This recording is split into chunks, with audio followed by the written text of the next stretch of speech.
Buenas tardes a todos. Aquí yo de nuevo en un video un tanto distinto de los videos de esta categoría de, bueno, videos. Entonces, partamos a lo que compete. En este caso, tres razones por las cuales la antropología no es una ciencia. Y voy diciéndolo tres razones de muchas, porque honestamente las razones hay tantas como hay tantas para decir que el chamanismo, el misticismo, la pseudociencia del magnetismo del siglo XVIII-XIX o el orgón son también basura filosofista pseudocientífica. Entonces, tres razones que se me ocurren que son las más ponderantes serían estas que vienen. Primero, confía en mí, bro. Primero que nada, cuando una disciplina de cualquier categoría versa en que yo le tengo que tener una confianza a sus métodos para que de hecho estos tengan alguna validez, estamos ahí sin duda alguna de algo que no está muy bien que digamos.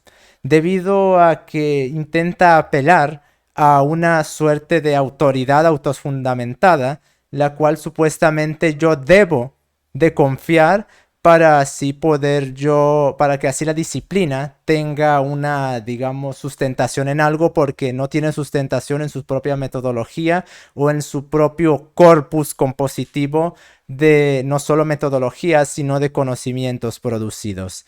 La antropología se sustenta en su totalidad en esta postura de confía en mí, bro, justamente porque a sus métodos se basan prácticamente en una observación y nada más que eso.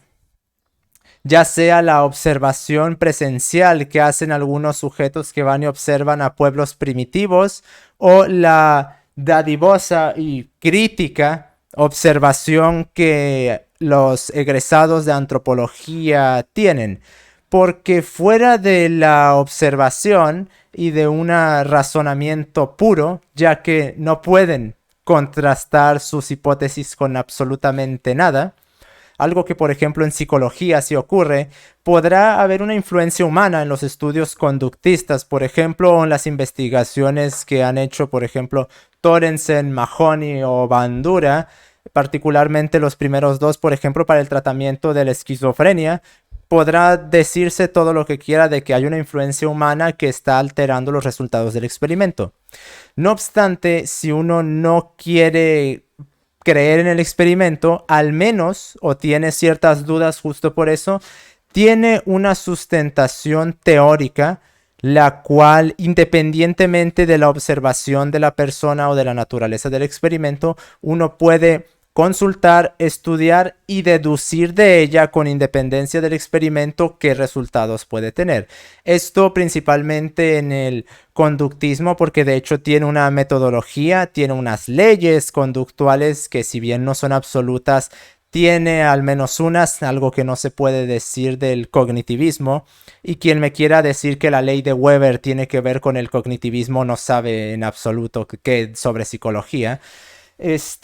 Tiene al menos eso, que de igual manera es cuestionable, justamente porque la manera en la que se obtienen son de manera indirecta. Pero eso es una discusión para la propia naturaleza de la psicología o del análisis del comportamiento.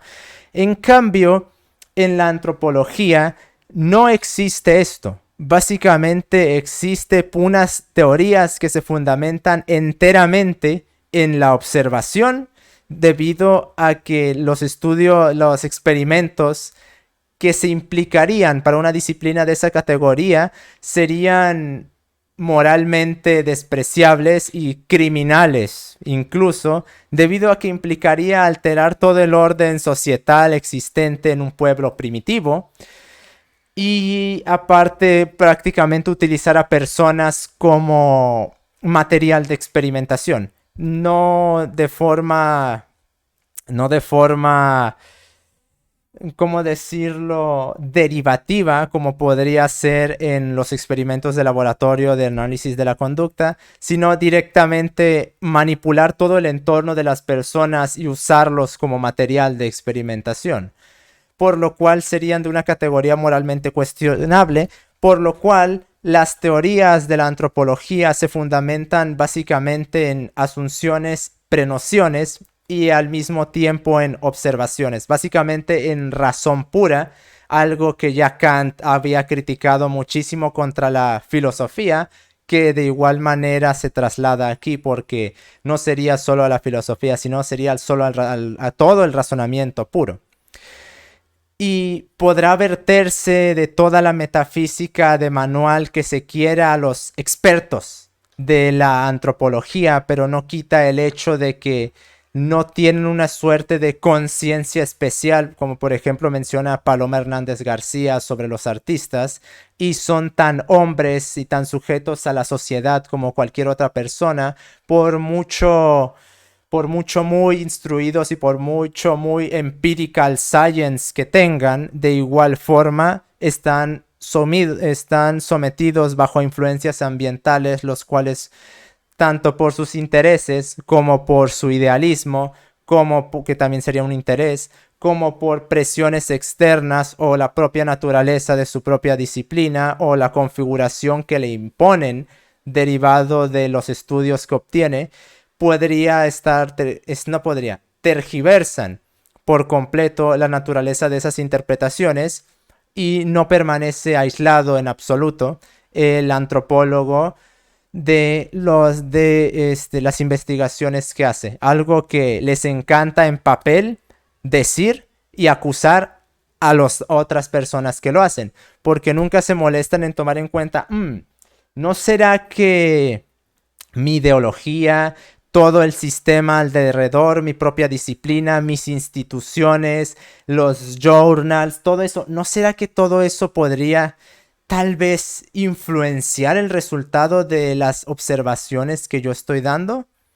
No, porque es que soy científico y eso no pasa. Ah, pero con los del otro lado evidentemente sí sucede.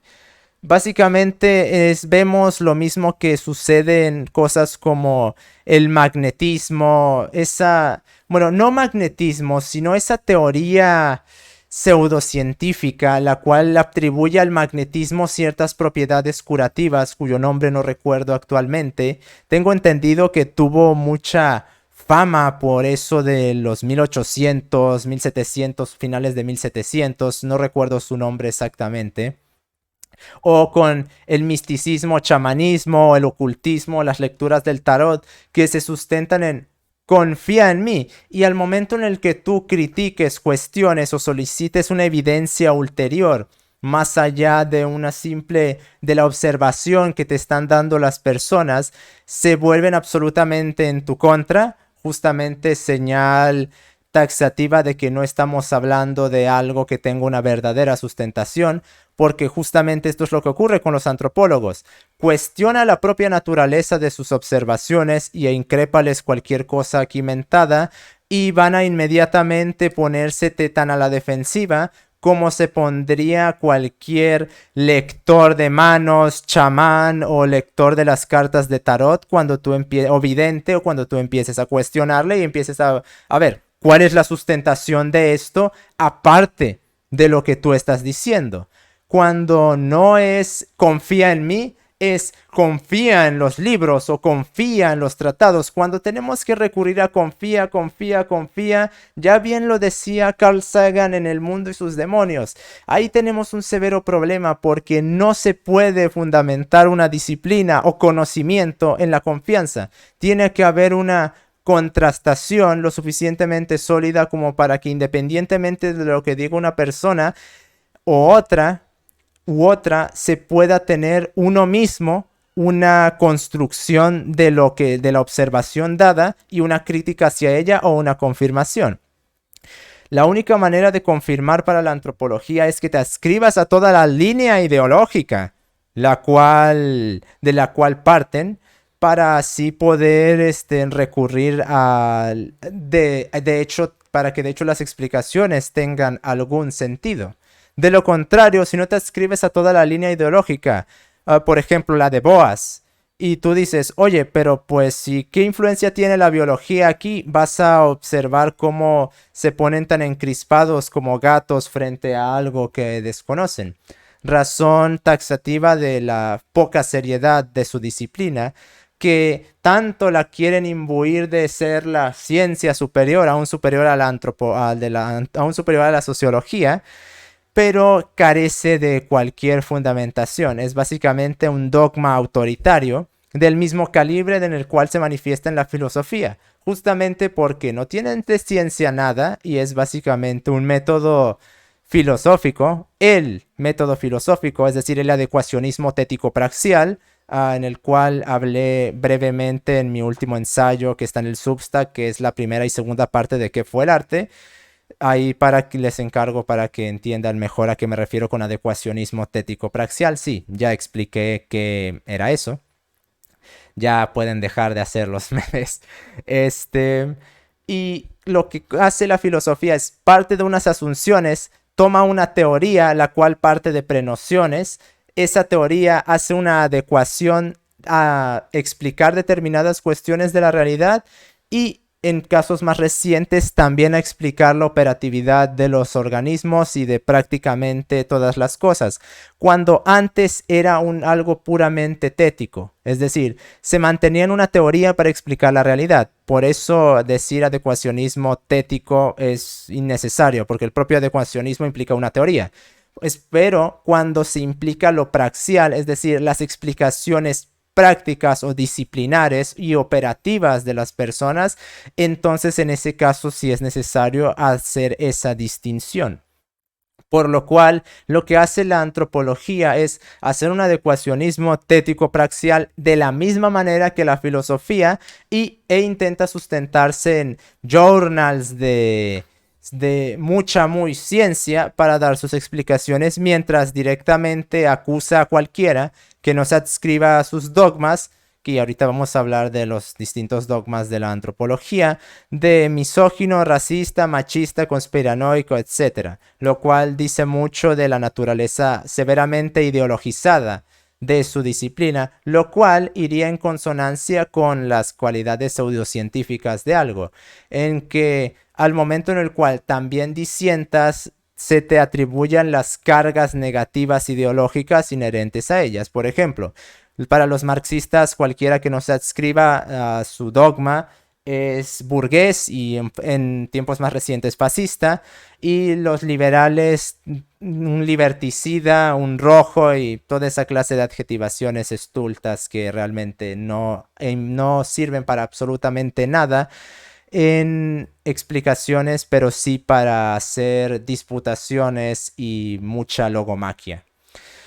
Bueno, primera razón, una ciencia no puede estar sustentada en la confianza en una teoría. La propia teoría tiene que demostrarse y tiene que fundamentarse en leyes para tener demostración, y la antropología no tiene esa clase de leyes, sino que asume que las tiene. Y así ahora pasamos a la siguiente parte. ¿Por qué asume que las tiene? Porque hay una unilateralidad ideológica en la antropología que versa básicamente todo es social. Cuando una disciplina, invariablemente de cualquier disciplina sea, hasta en las matemáticas incluso, formalismo, logicismo, realismo, platonismo, etc., aún en las matemáticas hay ideologías. Vamos dejando eso en claro. Por lo cual en antropología no es la distinción. No obstante, en la antropología hay prácticamente un consenso unánime en qué ideología. Es decir, la ideología que se le atribuye a Boas, no obstante, de Boas no creó esa ideología, sino fue Marx, y particularmente más deriva de Durkheim que de Marx, porque los pendejitos que se la pasan cromándole la verga a Marx no lo han leído porque no son capaces de entenderlo, en primer lugar, porque para entender a Marx más allá del panfleto del Partido Comunista hay que haberse leído a Hegel, y Hegel requiere una preparación muy severa, la cual no va a entender las personas si se lee un resumen de 400 páginas de un pasguato que está interpretando a Hegel. por lo cual terminan asumiendo de Marx unas cosas, pero es de Durkheim de quien las toman, porque él es más fácil de leer. Y no deja de resultar irónico que Durkheim abogue por abandonar las ideologías y empezar a estudiar la sociedad sin recurrir a ellas, criticando a Spencer y criticando a Stuart Mill, por ejemplo. Y no obstante, caiga él mismo justamente en eso, y al mismo tiempo los seguidores de Durkheim, que les atribuyen falazmente a Boas eso, el evolucionismo, que de hecho Durkheim puso los postulados, o más bien derivan de él los postulados fundamentales de esa teoría, que básicamente clama que la biología no tiene absolutamente nada que ver, o la admitimos de tal forma en la cual decimos pues prácticamente no la estamos admitiendo. Tipo, sí, le damos su lugar, pero es que completamente lo social la modifica. Entonces, básicamente está este problema de una unilateralidad ideológica, la cual asume que es lo social lo que determina la totalidad de la conducta humana y de la conducta en general de la cultura, de la tribu, de la sociedad, del pueblo, de la organización, de la etnia, etcétera, etcétera. ¿Y cómo llegaron a esa conclusión? Ah, muy fácil, simplemente copiaron y pegaron lo que dijo Durkheim y a partir de ahí asumieron que eso era verdad.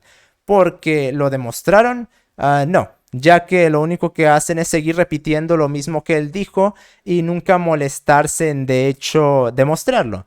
Porque si uno lee a Durkheim, y yo de hecho sí lo leí, notará que el argumento que él usa para decir que lo biológico no es más que un fundamento material de lo social, es un paralelismo estúpido entre un sistema físico y un sistema biológico. Es decir, que el sistema físico, el sistema atómico, no es más que un mero fundamento material de lo químico y no vemos lo físico en lo químico. Por lo tanto, parte de esa asunción y la traslada a lo biológico y a lo social, pasándose lo conductual muy bien por el arco de un triunfo. Y cualquier persona con mínimo raciocinio sabrá que si hasta lo físico influye en la conducta de los organismos y pensar que lo físico no está presente en lo químico, por ejemplo, se me ocurre la ley del octeto no existe puramente en la química, tiene que requerir un sustento físico. Y la unión o disgregación atómica ocurre gracias a las fuerzas fundamentales de la física, por lo cual eso es un argumento estúpido. Para cualquier persona que no esté casi en un éxtasis lascivo leyéndolo, de hecho, puede darse una muy cuenta fácilmente de eso. Y en la cuestión de la conducta y la física, una demostración muy simple de eso: corre sin cansarte. Porque cuando empieces a moverte, vas a generar fricción. Toda esa fricción que estás generando en tu cuerpo va a elevar la temperatura porque estás introduciendo energía en tu cuerpo, estás movilizando todos los átomos, los estás haciendo vibrar, eso genera energía, que genera calor, que genera temperatura, que aumenta la temperatura general de todo tu sistema. Y si la física no tiene nada que ver, le digo a esos sujetos que siguen esa estupidez de Durkheim que después traslada a Boas, que corran sin cansarse en absoluto. Y cuando empiecen a incendiarse debido al exceso de calor, si no es que se desmayan antes por el sangrado de nariz que les va a dar, pues entonces después vengan y díganme que la física no influencia en nada. Ya que hay una unilateralidad ideológica que básicamente se resume en mandemos a lo biológico y a lo conductual al diablo, no se puede hablar de que se haya una ciencia porque hay un dogma generalizado el cual no está recibiendo cuestionamiento. La cantidad de antropólogos que no se sustentan en el dogmatismo evolucionista de Boas y Durkheim y Marx, porque todo esto se traslada desde Marx, son muy, muy reducidos, y se me ocurren solamente dos personas que entren, tres más o menos, bueno, como 4 personas que entren de esa categoría. David Alarcón de la Escuela Filosófica de Oviedo, Noah Carl, Edward Dutton y en mayor o menor medida Emilio Kierkegaard. Y uff, acabo de mencionar a la triada de innombrables y ya mi video no vale nada porque son malvados conservadores, a pesar de que no les podemos refutar sus teorías, sino simplemente diciendo, es que como ellos, como los míos dijeron esto, entonces lo tuyo es falso. Y nunca atacando realmente los argumentos ni anulando la influencia que ellos proponen. Ellos toman un análisis genético, biológico, primordial para explicar las cuestiones sociales. Por ejemplo, Emilio Kierkegaard usa para explicar cosas como el crecimiento económico de una nación el coeficiente intelectual, el cual se sustenta en la teoría de la curva de Bell, la cual fue un debate principalmente iniciado por Charles Murray, pero ya tenía una problemática anterior viniendo tan atrás como de la disputación que se estableció entre Dawkins, Lewontin y Gould. Y nótese que los últimos dos son un par de parásitos marxistas, algo notable también para el análisis. De que los genes determinan la inteligencia y esa determinación de inteligencia está localizada en distintas razas humanas. Y ese análisis que hace Kierkegaard, por ejemplo, parte de esa cuestión. Dutton hace algo similar, solo que aplicado más bien a clases sociales específicas, como por ejemplo criminales, uranistas, mujeres, etcétera, etcétera. También sustentándose en las teorías de la personalidad de Eysenck y también en análisis de factores primordialmente biológicos, como podría ser, aparte de los genes, cuestiones neurológicas inherentes a la teoría racial que manejan, que implica una determinada configuración encefálica según la raza. Por lo cual, muy pocas son las personas que se adscriben a esa línea ideológica y hay prácticamente una unilateralidad ideológica en la antropología, lo cual pone su veracidad demasiado cuestionable, porque como dijo por ejemplo Francis Bacon de Aristóteles, más que ser un consenso hay un gregarismo ahí, y el problema es que eso es lo que sucede porque no razonan mínimamente las teorías que están manejando, simplemente se la pasan tirando adjetivaciones al azar como si eso refutara algo y de hecho lo único que hace es dejarlos como zagales y a su disciplina como una vergüenza para la ciencia, de hecho. Por lo cual no se puede hablar de una ciencia cuando haya una unilateralidad ideológica, a menos que esa unilateralidad ideológica, de hecho, tenga una sustentación muy profunda. Y como veremos en el tercer punto por el cual la antropología no es una ciencia, de hecho no existe esa sustentación. Entonces, ya que existe este problema, no se puede hablar tampoco de una ciencia, porque en todas las disciplinas hay disputaciones distintas. Está los geneticistas contra los ambientalistas en biología y también los neurologistas contra los cerebrocentristas contra los conductistas en psicología y los cognitivistas y ambientalistas y neurologistas contra los conductistas. También están las distintas escuelas mentalistas que no solo implican al cognitivismo, estaría la Gestalt, el psicoanálisis, el humanismo contra posturas contextualistas ambientalistas como el conductismo y el interconductismo. Estarían los logicistas, los formalistas, los platonistas, los realistas en matemáticas. En física, los seguidores de Copenhague, los que se adscriben más no diría la escuela de Bell, por decirlo de alguna manera, en las desigualdades de Bell. También estarían los que defienden la fusión fría como algo posible. También estarían los que consideran eso una pseudociencia. También están en química. Bueno, en química, para ser honesto, no conozco mucho de las propias interpretaciones que pueda existir en química, pero supongo que están las personas que manejan algo así como la teoría de cuerdas, como los que manejan las teorías corpusculares de la química. Ahí sí no voy a comentar mucho porque realmente en la química no conozco de ideologías. De hecho, hay ideologías en la química siquiera. No me parece que se pueda interpretar demasiado, pero supongo que también habrá teorías sobre formación de enlaces o cosas por el estilo. Bueno, y el tercer punto, y aparte el más importante de todos, voy a decirlo durkheimianismo, ya que si bien se mentó un poco sobre esto, es un poco más profundo que esto. Como se dijo, Durkheim, básicamente usando un paralelismo estúpido, negó la influencia biológica en lo social. El punto con los antropologistas es que toman esto y lo llevan a un punto todavía más lejano. Los antropologistas directamente dicen que el organismo no existe y que directamente lo social está antes que lo biológico.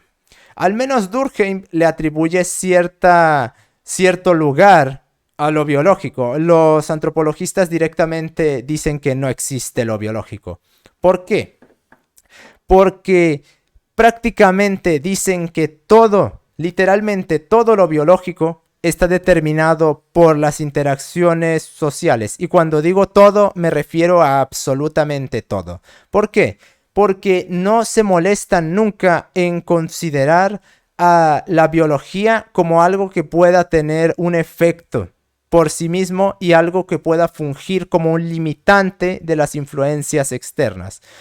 Toman el dogma de la tabula rasa y lo llevan a un extremo totalmente disparatado, ya que el argumento base de esto es que lo social está antes que lo biológico, ya que si de hecho consideraran a la biología como algo, de hecho se molestasen en incluirla en sus análisis, pero como dije, cuando no directamente dicen que el organismo no existe, están diciendo que bueno, sí existe, pero es que todo lo está determinado por lo social. Y básicamente nos retrotrae el mismo argumento de que el organismo no existe. Podrá esto sonar como algo estúpido, pero bueno, tomando en cuenta que filosofías directamente dicen que nada existe y que vivimos en una especie de esquizofrenia generalizada en la cual todo lo que vemos es una ilusión de nuestra mente. Idealismo absoluto. Creo que no sé si fue Hume o Kant el idealismo alemán el que ideó esta teoría totalmente estrafalaria. Creo que principalmente fue Hume, no estoy muy seguro. Pero básicamente si hay filosofías que dicen que nada existe y que toda la realidad es una creación de la mente, pues que haya disciplinas pseudocientíficas que digan que el organismo no existe, pues no me sorprende en absoluto. Tomando en cuenta que parten de la misma asunción filosofista, no es de sorprender para nadie que terminen adscribiéndose a esta misma clase de cuestiones sin sentido. Por lo cual, aparte de todos estos argumentos, me gustaría añadir uno extra, y es que la antropología también comete una falacia específica que incluso podríamos llamarla falacia antropologista o la falacia del buen universal, también podríamos llamarla, la cual lo más cercano que se me ocurre, ahí si alguien sabe si existe una falacia como la que voy a enunciar, me lo diga, si no, la voy a describir. Lo más cercano que se me ocurre a lo que comete la antropología es algo así como un post hoc ergo propter hoc, pero de esta forma. Esto, por lo tanto, eso no, y aquello en todos lados. Básicamente lo que dice es que como existe en un determinado sitio algo, se hace una interpretación de la sexualidad, una manifestación de una organización social distinta, un pensamiento divergente, un uso de ropa, literalmente un cualquier cosa, en un determinado sitio, en toda la sociedad, si hay un estándar, el cual asumen que como todo es social surge por mera por mera imposición de los malvados capitalistas. Como beben de Marx, no puede esto ser sino otra cuestión así. Entonces dicen que como estos pueblos primitivos tenían algo y esto en toda la sociedad estaba aquí, entonces esto no, y esto en todas partes, y esto bueno, porque ellos bueno, porque como no son lo que no nos gusta, entonces, estos son lo que nos gusta, entonces esto es lo bueno, y esto que no nos gusta es lo malo, y entonces esto no, porque esto, y esto en todas partes, porque es lo bueno. Básicamente consiste en tomar cualquier cosa de forma arbitraria, asumir en su función social mediante las observaciones evidentemente no sesgadas de los antropólogos. Recordemos que el antropólogo puede aislar por completo su individualidad en sus análisis. Evidentemente no están influenciados por ninguna ideología, no están influenciados por ninguna clase de intereses o ideales o anhelos o quereres o nada. No, no, no. Literalmente pueden apagarse ellos mismos, analizar la sociedad como una cámara, analizar de la forma absolutamente objetiva todo y después en sus trabajos eso es literalmente la verdad máxima de toda la realidad. Entonces, ya que los antropólogos pueden hacer eso, y como evidentemente eso que tienen esos pueblos es el bien, y nótese que no hablo de pueblos como los indios americanos, no, no, no, no, hablo de tribus perdidas cuyo nombre apenas es pronunciable de Transnistria, de Mongolia, de Moldavia, sí, de esos países cuyos nombres nunca has escuchado y que tienen tribus de 40 habitantes que viven en una maldita montaña a 6.000 metros de altura. Sí, esas son las que más les encantan a los antropólogos usar, porque justamente debido a la enorme particularidad de su localización geográfica, como no van a tener también una particular manifestación de sus costumbres, cultura y creencia. Pero eso sí, evidentemente no lo vamos a tomar en cuenta, ¿no? En lo cual no deja de resultar irónico. Los antropólogos dicen lo social esto, lo social aquello, pero nunca se molestan en de hecho tomar en cuenta que como son una sociedad específica, divergente de la nuestra, evidentemente van a pensar y tener interpretaciones distintas. Y las causas de eso nunca las buscan, sino que las asumen desde sus ideologías para defenestrar a la sociedad actual por muy opresiva o muy capitalista o muy inserte interpretación de X ideología aquí. Entonces, ya que existe eso, entonces esto lo tenemos que imponer a todo el mundo y esto es lo bueno. Y este orden que está aquí, como es puramente social, porque lo biológico literalmente no determina nada, sí, evidentemente la tendencia al organismo a sobrevivir nace de lo social y no de lo biológico, porque evidentemente esa social antropomorfizado, metafísica barata, filosofía otra vez, hace que el organismo, de hecho algo presente, algo que no es una idea, vaya y sobreviva. No el propio organismo, no el propio tendencia que el organismo tiene hacia la supervivencia, justamente porque su organismo está configurado para una autosustentabilidad en conjunción con su noción. No, no. Lo social, esa deidad, porque se le atribuye toda clase de cualidades metafísicas, lo social hace esto, lo social lo otro, que la influencia social, tal parece que lo social es una persona, porque la tratan de esa manera. Lo social es un concepto, no es algo. Y tal parece que se tomaron demasiado en serio lo que dijo Durkheim cuando dijo que hay que tratar los fenómenos sociales como cosas. Bueno, pues lo llevaron al punto en el cual literalmente hicieron de lo social una cosa. Porque escuche nada más cómo se refieren esta clase de tipos que el capitalismo hizo que o hace que o mata esto o modifica esto. No sabía que las ideas por sí mismas es decir, sin influencia de los hombres, bonito platonismo ahí, por cierto, podrían modificar la conducta de los organismos. Yo de hecho pensaba que eran los organismos los que de hecho ejecutaban esas ideas y lo que les hacían hacer a las personas algo. Vaya, debo de ser un idiota por pensar así. Es que lo social, claro que sí, claro que sí.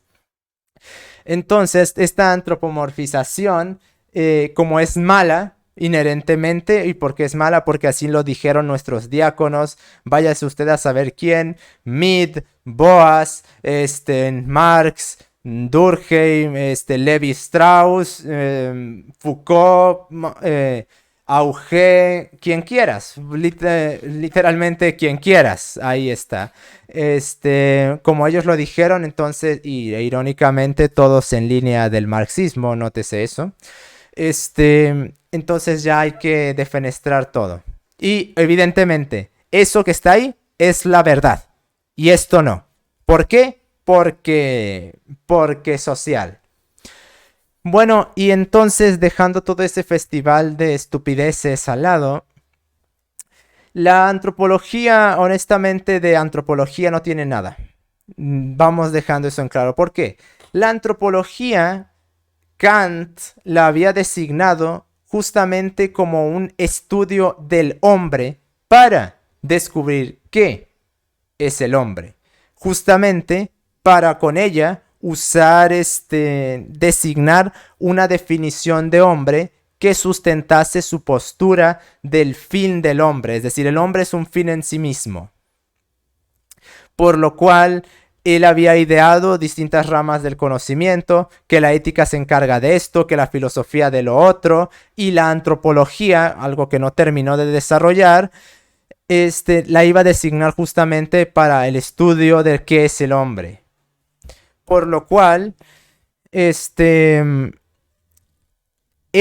disciplina pseudocientífica, que es basura filosofista en prácticamente toda su totalidad, no tiene nada que ver con el estudio del hombre. De hecho, tiene que ver con una ideologización y una idealización de pueblos primitivos en consonancia con la ideología de la persona que está estudiando la sociedad. Y, reitero, no veo entonces por qué habría que diferenciar a la antropología de la sociología, aunque la sociología tiene unas sustentaciones científicas más sólidas. Tienes las leyes sociales de Tarde, tienes las leyes de la imitación de Tarde, tienes la estructuración social de Durkheim. Su método no es muy bueno, pero bueno, al menos algunas ideas que tiene, de hecho, sí se podrían considerar científicas. Tienes las formas de socialización de Simmel. Eso tiene algo más de substancia de ciencia que, bueno, prácticamente cualquier cosa que haya desarrollado la antropología. Por lo cual, no veo por qué habría que designar esa disciplina como algo distinto de la sociología, y más bien habría que hablar de una suerte de sociología tribalista, e incluso ni si esa designación no implicaría algo distinto de una sociedad, por lo cual sería superflua. Y la antropología que había ideado Kant no existe todavía. Es porque él visionaba eso como una ciencia, no como una filosofía. Justamente defenestra toda la filosofía en la crítica de la razón pura, porque consideraba que con razón pura no se lograba nada. Por lo cual, no existe, de hecho, una antropología. Lo que existe es una sociología idealizada, filosofista y totalmente al servicio del capital, como solo puede manifestar el marxismo, que una panda de idiotas piensan que es ciencia solo porque aparecen en journals de ciencia.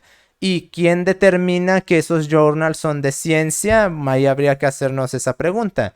Sí, nuestro único criterio es decir que porque aparece en un journal es ciencia. Bueno, déjenme presentarles los journals de psicoanálisis, de esoterismo, de parapsicología. ¿Eso también es ciencia? No, es que son es que el criterio es que el doy, es que... Gente, tengo que recordarles el escándalo Zócal. Bueno, pues creo que necesitan mejorar un poco sus argumentos. Que algo esté en un journal no lo hace ciencia. De acuerdo. Y dejando todo esto de lado, estas son tres razones, bueno, cuatro, por la cual la antropología es una pseudociencia. ¿Y qué propongo para que sea científica? Bueno, de hecho, retomar la realidad. Porque justamente toda la antropología es un ejercicio platonista en el mundo de las ideas. Creo que ese sería un buen comienzo.